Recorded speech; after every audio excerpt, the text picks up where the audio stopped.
He's going to love it.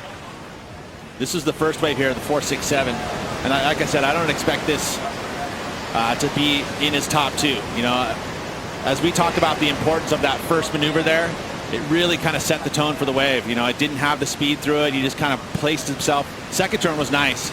But again, flattening out in that section here, which is standard for bells. Sometimes you'll find those waves that stand up, which we saw from Italo.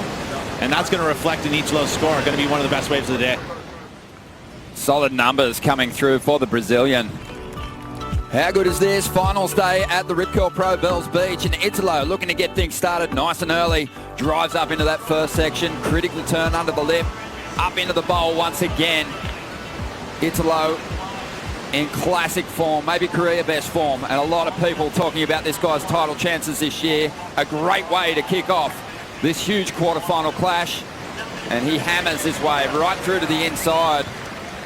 Solid surfing. And now Italo. So both these first waves, I would say, probably aren't going to sit in their top two. And the 3.83 of Italo and then the 4.67. These scores here are going to be in that top two. I mean, you really got to look at this wave as combination of major maneuvers. On this Bells wave, it stayed steep the entire ride, and he hit it every time he came off that bottom turn. Bring you some replays. This is Ezekiel Lau's second ride. Live action you're watching unfold. Big carve to get started. He's been so reliable on the bowl, laying down some of the deepest tracks of any competitor in the draw, and mixing up his approach quite nicely here as he loads up for a big finish on the inside. Staying with the power source.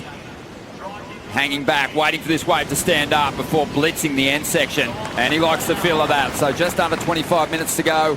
Action aplenty. Ronnie Blakey with Pete Mel. And Pete, we're absolutely rubbing our hands together, licking our lips at the prospect of calling this quarterfinal heat, because these guys have both been on fire. If you look and watch Zeke Lau's approach, you know, he tries to put everything into every turn. You can see he always adds that extra accentuation at the end of the turn, trying to give those judges something that'll really separate him from his competitors.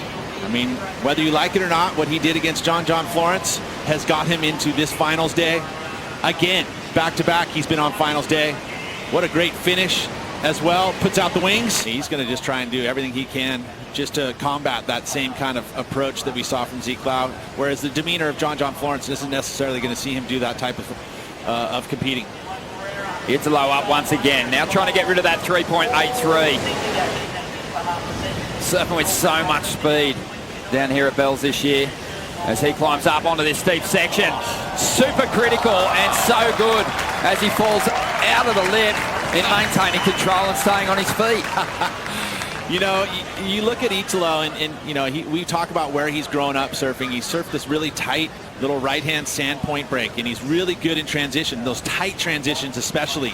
If you were to look at the cup, like the vertical section, it can be quite small, that transition, and that is an example of it. On that final move, a real tight transition, and he hooked it underneath and then free falls, you know, 5 to 8 feet down. Watch this. Gets around the corner here, keeps his speed, carves through it, and this transition really tight cupped, and he just hammers it. Bam! Again, the free fall for the extra excitement. And let's watch this one more time in slow motion. I mean, and this is talk about the final section. It can be so critical, and literally just tags the lip and does the maneuver in the lip, throwing the fins up, and then just stays completely centered on his board. Looks like his nose was going to poke, but somehow keeps it above the water and pulls it off. I mean, that is a huge maneuver. I mean, there's a lot of points given just for that maneuver, and he knows it. No matter what kind of tactic he plays, strategy-wise out the back, he can't get inside the head of Italo now. He's going to be feeling way too confident as he takes off on an insider and absolutely hammers the first section. Trying to improve on an 8.83. Just finding his groove out here at the moment. I think he's already aware that unless he does something dramatic on the end section here, he's probably not going to replace that score.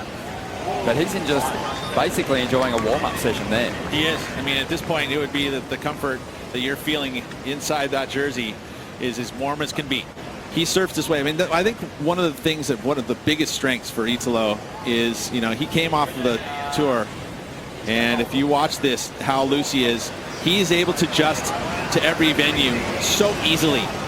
You know, he can go and he can see it, and he sees where he's going to put his strengths into riding that wave, and he's going to be, and he knows how to showcase the point of difference, and that's why you go to any wave on tour, and that's why we feel like if he can put some consistency together, he is a full-on title threat, because he is so exciting, so balanced, and adjusts to every venue so well.